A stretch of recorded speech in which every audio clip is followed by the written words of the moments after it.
নেইমারকে অবসর নিতে দিবেন না বাবা।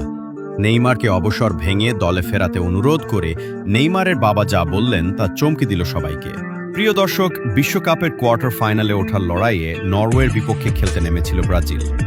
আর সেই ম্যাচে ব্রাজিল 2-1 গোলের ব্যবধানে ম্যাচটি হেরে যায়, যেখানে শেষ মুহূর্তে পেনাল্টিতে গোল আদায় করে নিয়েছিলেন নেইমার। 2-1 গোলের ব্যবধানে নরওয়ের কাছে পরাজিত হবার পরে বিশ্বকাপ থেকেই ছিটকে যেতে হয় ব্রাজিলকে।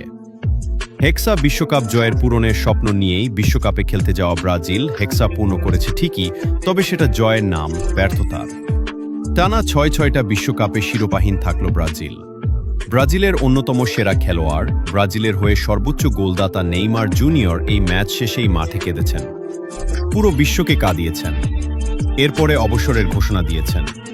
ব্রাজিলের জার্সি গায়ে আর কখনো খেলবেন না বলে স্পষ্ট করে জানিয়ে দিয়েছেন সংবাদ সম্মেলনে। এই সুপারস্টার যখন একটা ভরা সংবাদ কক্ষে বললেন, আমি চেষ্টা করেছি, এখন সব শেষ।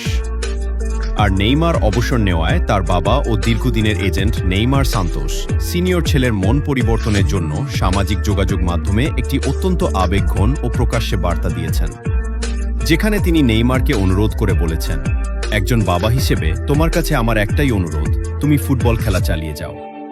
প্রিয় দর্শক, আপনারাও কি নেইমারের বাবার মতো নেইমারকে আবারও হলুদ জার্সিতে দেখতে চান? জানিয়ে দিন কমেন্টে।